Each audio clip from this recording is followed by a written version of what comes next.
ഇഷ്ടമല്ല. അങ്ങനെ ഒരാൾ തന്നെയാണോ സെലക്ട് ചെയ്തിരിക്കുന്നത്? സെലക്ട് ചെയ്തിരിക്കുന്ന നോക്കാം. ആവോ സെലക്ട് ചെയ്തിട്ടുണ്ടോ? അന്നേരം സെലക്ട് ചെയ്തിട്ടില്ലേ? സെലക്ട് ചെയ്യാൻ പോകുന്നേ ഉള്ളൂ. എന്തിനാണ് രേണു ഇത് ഇടക്കിടക്ക് എന്തിനാണ് ഈ മാറ്റി പറയുന്നത്? ഒന്നുകിൽ നിങ്ങൾ ഒരാളെ കെട്ടാൻ പോകുന്നു സെലക്ട് ചെയ്തിട്ടുണ്ടെന്ന് പറ, ഇല്ലെങ്കിൽ സെലക്ട് ചെയ്തിട്ടില്ല ഇത് ഒന്ന് ഗോസിപ്പാണെന്ന് പറ. എനിക്കറിയാം സുഹൃത്തുക്കളെ, ഈ രേണുവിനെ കുറിച്ചുള്ള ടോപ്പിക്ക് കേട്ട് കേട്ട് നിങ്ങൾക്ക് മടുത്തു എന്ന് എനിക്കറിയാം, ഞാനും മടുത്തു. പക്ഷെ ഈ സാധനം പുള്ളിക്കാരി ചില സാധനങ്ങൾ ഇങ്ങനെ പറയുമ്പോൾ ഇങ്ങനെ പൊരിഞ്ഞു കയറും. അത് വെച്ചിട്ടാണ് നമ്മൾ ഈ സാധനം ചെയ്യുന്നത്. പ്രത്യേകിച്ച് ഫേസ്ബുക്കിലെ ഓഡിയൻസിന് വേണ്ടി ഞാൻ ഇത് ഡെഡിക്കേറ്റ് ചെയ്യണം കേട്ടോ. ഫേസ്ബുക്കിലെ ഓഡിയൻസ് രേണുവിനെ പറഞ്ഞങ്ങ് പൊളിയോർക്ക്. രേണു അവരുടെ ജീവനും ചങ്കെടുപ്പുമാണ് രേണുവിനെ ഞാനിവിടെ വന്നിരുന്നു കുറ്റം പറയുന്നു. ഓക്കെ, കറക്റ്റ് ആണ്. ഞാനിവിടെ വന്നിരുന്നു കുറ്റം പറയുമ്പോൾ രേണുവിന്റെ അന്തം ഫാൻസ് ആയിട്ടുള്ള ഫേസ്ബുക്ക് കോളികൾ വന്നിട്ട് അവിടെ കമന്റ് ഇടുന്നു. എല്ലാരും എല്ലാം ഒട്ടർ തന്നെ രേണുവിന്റെ അന്തം ഫാൻസ് ആയിട്ടുള്ളത്. ഇവര് വന്നിരുന്ന കമന്റ് എന്തിനാണെന്ന് ചോദിച്ചു കഴിഞ്ഞാൽ, എടാ മൈ മോനെ, എടാ താ മോനെ, എടാ പൂ മോനെ, നീ ആരാടാ രേണുവിനെ കുറ്റം പറയാൻ എന്ന് പറഞ്ഞിട്ടാണ് ഞാൻ രേണുവിനെ കുറ്റം പറയുന്നത് കുറ്റമാണെന്ന് വളരെ സഭ്യമായ ഭാഷയിൽ ഇവന്മാര് മാപ്പാ താപ്പാ പൂ പൂ പൂ വെച്ചിട്ടാണ് ഫേസ്ബുക്കിൽ കമന്റ് ഇടുന്നത്.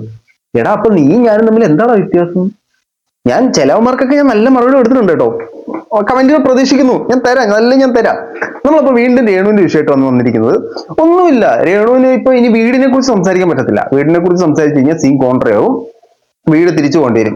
അതേസമയം നമ്മുടെ ഈ ബിഷപ്പിനെ കുറിച്ച് ഇനി സംസാരിക്കാൻ പറ്റത്തില്ല. ബിഷപ്പിനെ കുറിച്ച് പറഞ്ഞു കഴിഞ്ഞാൽ ഡിഫർമേഷൻ കേസ് വരും, സംഭവം പാളും. ഫിറോസിക്കയെ കുറിച്ച് പറയാൻ പറ്റത്തില്ല, ഫിറോസിക്ക് ഇനി മിണ്ടത്തില്ല. ഫിറോസിക്കായിട്ടൊരു ചാറ്റ് നമ്മുടെ ഇരിപ്പുണ്ടെന്ന് പറഞ്ഞു. അപ്പൊ രേണു ഇനി പറയാൻ പറ്റുന്ന സാധനം എന്ന് പറഞ്ഞാൽ നമ്മള് കുതിച്ചേട്ടനെ തേക്കുക, നമ്മൾ വേറെ കല്യാണം കഴിക്കാൻ പോവോ കെട്ടാൻ പോവോ, ഈ സാധനം കത്തിക്കാനുള്ള തീരുമാനമാണ് പുള്ളിക്കാരി. ഇപ്പോ ഞാൻ ഒരുപാട് വീഡിയോ ഉണ്ട്, ഒരുപാട് വീടിന്റെ മുമ്പിൽ ഇരുന്ന് ലൈറ്റ് ഇട്ടേക്കുന്ന വീഡിയോ, ഇത് എന്റെ കല്യാണത്തലേന്നാണ് ഒത്തിരി കണ്ടതുകൊണ്ടാണ് ഞാൻ വീണ്ടും ഇത് റിയാക്ട് ചെയ്യാൻ തീരുമാനിച്ചത്. ഞാൻ കാണുന്ന കണവണ എല്ലാം എടുത്തിട്ടൊന്ന് റിയാക്ട് ചെയ്തത്. പക്ഷെ ഇത് നീ സഹിക്കാൻ പറ്റുന്നില്ല, വീണ്ടും വീണ്ടും വീണ്ടും ഇത് തന്നെ. അപ്പൊ നീക്ക് എന്തിനാണെന്ന് കണ്ടന്റാണ്, എനിക്ക് കണ്ടന്റാണ് ഇത്. നമുക്ക് രേണു പറയാനുള്ളത് കേൾക്കാം, രേണു പറയാനുള്ളത് കേൾക്കാം. അതിപ്പോ ഞാൻ പറഞ്ഞിട്ടുണ്ടായിരുന്നു, എനിക്ക് അധികം ഇങ്ങനെ ഒരുപാട് സംസാരിക്കുന്നവരൊന്നും താല്പര്യമില്ല.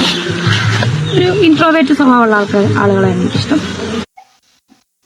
രേണുവിന് കെട്ടാൻ ഭാവി ഭർത്താവിനെ കുറിച്ചാണ് ചോദിച്ചത്. അപ്പൊ രേണുവിന് ഇൻട്രോവേർട്ട് ആയിട്ടുള്ള ആളുകളെയാണ് ഇഷ്ടം. അതാകുമ്പോൾ ഞാൻ എന്ത് തോന്നിവാസം തരം കാണിച്ചാലും മിണ്ടാതെ അവനെ വിട്ടിരിക്കും, യാതൊരു പ്രശ്നമില്ല. അപ്പൊ രേണു മാക്സിമം സംസാരശേഷി ഇല്ലാത്ത ഒരാളെ കെട്ടിക്കഴിഞ്ഞാൽ കുറച്ചൊന്നും അല്ലേ. ഞാൻ കളിയൊക്കെ പറഞ്ഞില്ല, സീരിയസ് ആയിട്ട്. അതാകുമ്പോഴത്തേനും രേണുവിനോട് ചോദ്യം ചെയ്യാൻ വരില്ല. രേണു നഗലേട്ടാ ഞാൻ മറ്റേ അല്ലിക്ക് അവർ നിൽക്കുമ്പോ കൂടെ ഗംഗി ഇപ്പൊ രേണു ഇപ്പൊ പോണ്ട ഒന്നും പറയത്തില്ല. അപ്പൊ അതായിരിക്കും കുറച്ചും കൂടെ നല്ലതെന്ന് എനിക്ക് തോന്നുന്നേ. പിന്നെ മക്കളെ നോക്കണം ഇങ്ങനെ നോക്കാനല്ല, ഇങ്ങനെ നോക്കാനല്ല പറഞ്ഞത്. കെട്ടിക്കൊണ്ടുവരുന്ന ആള് മക്കളെ നോക്കണം എന്ന് പറഞ്ഞാൽ ഇങ്ങനെ നോക്കാനല്ല, ഇങ്ങനെ നോക്കുന്ന ആളായിരിക്കണം. ഇങ്ങനെ നോക്കരുത്, ഇങ്ങനെ നോക്കുന്ന ആളായിരിക്കണം രേണുവിനെ കെട്ടാൻ പോകുന്ന ആള്. അപ്പൊ ഇങ്ങനെ നോക്കാത്ത ആളുകൾ രേണുവിനെ അപ്രോച്ച് ചെയ്യാം കേട്ടോ. ഇങ്ങനെ നോക്കാൻ പാടില്ല. നോക്കണം. പിന്നെന്താ അത്യാവശ്യം പിന്നെ വേണം, അല്ലാതെ പറ്റത്തില്ല. എനിക്ക് വീട്ടിൽ ഇരിക്കണ്ടേ, എനിക്ക് ഓടി നടക്കാൻ എനിക്ക് വയ്യല്ലോ, കുറെ കഴിയുമ്പോൾ മടുക്കുമല്ലോ. വീട്ടിൽ ഇരിക്കുമ്പോൾ നോക്കണം. ഈ ആണുങ്ങൾ പുരുഷന്മാര് ഒത്തിരി ജോലിയൊക്കെ ചെയ്ത് ഭാര്യമാരെ നോക്കുമ്പോ പുരുഷന്മാര് ജോലിക്ക് പോയിട്ട് മടുക്കത്തില്ലേ? പുരുഷന്മാര് ജോലിക്ക് പോയിട്ട് മടുക്കുമ്പോ നോക്കുവോ? രേണു നോക്കുവോ? അങ്ങനെ നോക്കുന്ന സ്ത്രീകളുണ്ടില്ലെന്ന് ഞാൻ പറഞ്ഞില്ല. രേണുവിന്റെ കാര്യമാണ് എനിക്ക്. രേണു നോക്കുവോ? ഇല്ല, എനിക്ക് വീട്ടിൽ ഇരിക്കുള്ളൂ. എനിക്ക് ഇഷ്ടംപോലെ കാശൊക്കെ കൊണ്ട് തരണം. സുചേട്ടൻ അവിടെ നിന്ന് കടം മേടിച്ച് എനിക്ക് വന്നിട്ടുണ്ട്. എന്നിട്ട് വീണ്ടും കടത്തിന് വേണ്ടിയിട്ട് ചോദിക്കുമ്പോഴത്തേനും മോനെ രണിച്ചാണ് മോനെ പൈസ തരാം മോനെ എന്നൊക്കെ പറഞ്ഞിട്ട് നമ്മൾ സംസാരിച്ചിട്ടുണ്ട്. ആ സെറ്റപ്പാണ് ഉദ്ദേശിക്കുന്നത്. മനസ്സിലായില്ല. അപ്പൊ ഈ പുരുഷന് ജോലി ചെയ്യാൻ പ്രാപ്തി ഉണ്ടെങ്കിൽ അവൻ ചെയ്യുക, വീട്ടിൽ ഇരുത്താൻ പ്രാപ്തി ഉണ്ടെങ്കിൽ അവൻ ചെയ്യുക. ഇൻ കേസ് അങ്ങനെ ഒരു പ്രാപ്തി ഇല്ല എന്നുണ്ടെങ്കിൽ, അതായത് ആളെ കെട്ടുന്നവർക്ക് കുറെ ക്രൈറ്റീരിയസ്, എലിജിബിലിറ്റി വേണം. ഒന്ന് മുസ്ലിം ആയിരിക്കണം, 2 കഴുത്തെ തൂക്കിയിട്ടേക്കുന്ന സിയുടെ ലോക്കറ്റുമായിട്ടുള്ള പേരുമായിട്ട് ബന്ധപ്പെട്ട ആളായിരിക്കണം. സിയിൽ തുടങ്ങുന്ന പേരാണെങ്കിൽ ഓക്കെ. 3 കൊടീശ്വരനായിരിക്കണം. ഞാൻ വീട്ടിൽ ഇരുന്ന് കഴിഞ്ഞാൽ എന്നെ പൊന്നുങ്ങട്ട പോലെ നോക്കണം. പിന്നെ മക്കളെ ഇങ്ങനെ നോക്കാൻ പാടില്ല, ഇങ്ങനെയൊക്കെ നോക്കുന്ന ആളായിരിക്കണം. അപ്പൊ അങ്ങനെ കുറെ കണ്ടീഷൻസ് ഒക്കെ വെച്ചിട്ടാണ് ഇപ്പൊ പുള്ളിക്കാരി സ്വയംവരം ചെയ്യാൻ പോകുന്നത്. അതൊക്കെ കല്യാണം എന്ന് പറയാൻ പറ്റത്തില്ലല്ലോ ഇതിനെ. ഇൻട്രോവേർട്ട് ആയിരിക്കണം, അധികം സംസാരിക്കുന്ന ആളൊന്നും ഇഷ്ടമല്ല. അങ്ങനെ ഒരാൾ തന്നെയാണോ സെലക്ട് ചെയ്തിരിക്കുന്നത്? സെലക്ട് ചെയ്തിരിക്കുന്ന നോക്കാം. ആവോ സെലക്ട് ചെയ്തിട്ടില്ല എന്ന് രേണു പറയുന്നില്ല. രേണു അത് കത്തിക്കാണ്. അങ്ങനെ നോക്കാം, അങ്ങനത്തെ ആളാണോ നമുക്ക് നോക്കാം. നിങ്ങൾക്കപ്പൊ അങ്ങനെ ഒരാളെ നിങ്ങൾ സെലക്ട് ചെയ്തിട്ടുണ്ടോ? അപ്പൊ നിങ്ങൾ ഈ സുചിച്ചാട്ടോ ഇവിടെ പച്ച വെച്ച സുചിച്ചാട്ടനൊക്കെ എന്ത് ചെയ്യും? നിങ്ങൾ ആളെ സെലക്ട് ചെയ്തിട്ടില്ലേ? എന്തിനാണ് നിങ്ങളിപ്പോ അങ്ങനെ അനാവശ്യമായിട്ടുള്ള വിവാദങ്ങൾ ഉണ്ടാക്കുന്നത്? അല്ലേ? വിവാദങ്ങൾ ഉണ്ടാവണമല്ലോ, നമുക്ക് ബാക്കി കേൾക്കാം. വിദേശത്തു നിന്നുള്ള ഒരാളായിരിക്കും എന്നൊക്കെ പറയുന്നത്. ചിലര് പറയാം, ഞാൻ പറഞ്ഞില്ലേ സോഷ്യൽ മീഡിയ കൂടെ എന്റെ ലൈഫ് തന്നെ ഞാൻ അറിയുന്നത്. അങ്ങനെ രേണുവിന്റെ ലൈഫ് തന്നെ രേണു അറിയുന്നത് സോഷ്യൽ മീഡിയയിലൂടെയാണ്. മനസ്സിലായല്ലോ? ഓക്കെ. ചിലര് പറയുന്നത് മുസ്ലിം വിവാഹം എന്ന് പറയുന്നുണ്ട്, ചിലര് ഹിന്ദു എന്ന് പറയുന്നത്, ക്രിസ്ത്യൻ എന്ന് പറയുന്നത്. ഏറ്റവും കൂടുതൽ എനിക്കുന്ന ഭൂരിപക്ഷം മുസ്ലിം ആണെന്ന് തോന്നുന്നു. അപ്പൊ അങ്ങനെ ഇരിക്കട്ടെ, മുസ്ലിം വിവാഹം. ഇതാണ് എന്റെ ചോദ്യം. ആരാണ് ഈ ചിലർ? ചിലര് പറയുന്നു, ആരാണ് ഈ ചിലർ? രേണു തന്നെയല്ലേ വന്നിട്ട് പറഞ്ഞത് മുസ്ലിമാണ്, 90% ഞാൻ തട്ട വിടും എന്നിട്ട് പിന്നെ ചോദിക്കും പറയും അത് ഗോസിപ്പായിരുന്നു. ആ ഗോസിപ്പ് പറഞ്ഞുതരാം, അത് ഞാൻ തന്നെ. ആരെ കുറിച്ച് പറഞ്ഞു? എന്നെ കുറിച്ച് തന്നെ. എന്നെ കുറിച്ച് ഗോസിപ്പ് പറയാൻ എനിക്കൊരു പട്ടിയുടെ സഹായം ആവശ്യമില്ല, ഞാൻ തന്നെ ഗോസിപ്പ് പറയും. ആ സെറ്റപ്പാണ് രേണു ഇവിടെ ചെയ്യുന്നത്. രേണുവിന് പ്രോപ്പറായിട്ടൊരു മറുപടി ഇല്ല.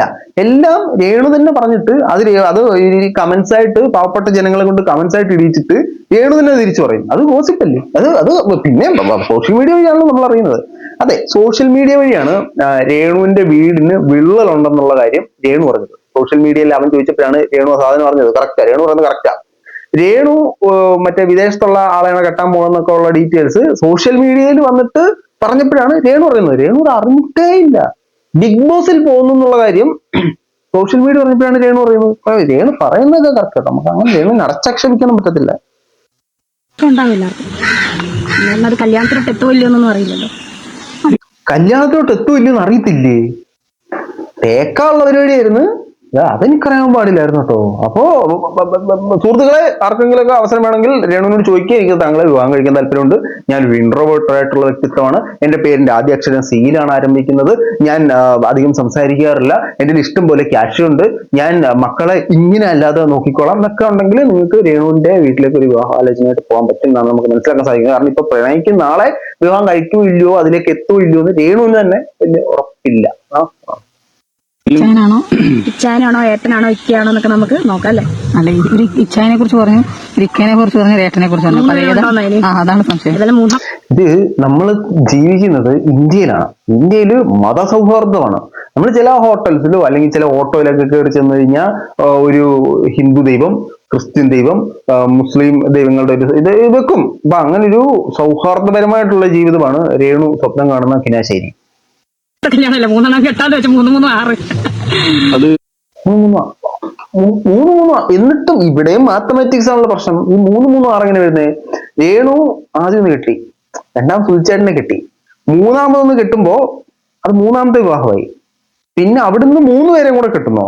അപ്പോ 3 3 6. അപ്പൊ ടോട്ടൽ അപ്പൊ ഇനി 4 പേരെ കെട്ടിയല്ലേ ഈ 6 എന്ന ഫിഗറിലേക്ക് വരൂ. 2 + 4 + 2 അല്ലേ 6? 2 അല്ലേ? എന്താണ് രേണു ഉദ്ദേശിച്ചത്? പക്ഷെ പാഞ്ചാലിയുടെ റെക്കോർഡ് പൊട്ടിക്കാൻ പറ്റത്തില്ല കേട്ടോ. പാഞ്ചാലിയുടെ റെക്കോർഡ് പൊട്ടുമല്ലോ, 6 ആയില്ലേ?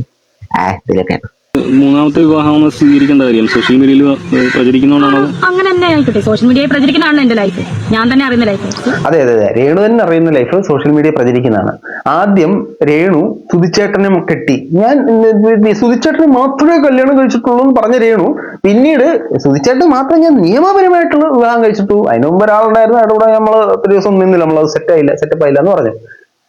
രേണു അല്ലേ അത് രേണുവിന്റെ ജീവിതം തന്നെ അല്ലായിരുന്നു? അത് സോഷ്യൽ മീഡിയ പറഞ്ഞു തന്ന ജീവിതമായിരുന്നല്ലേ?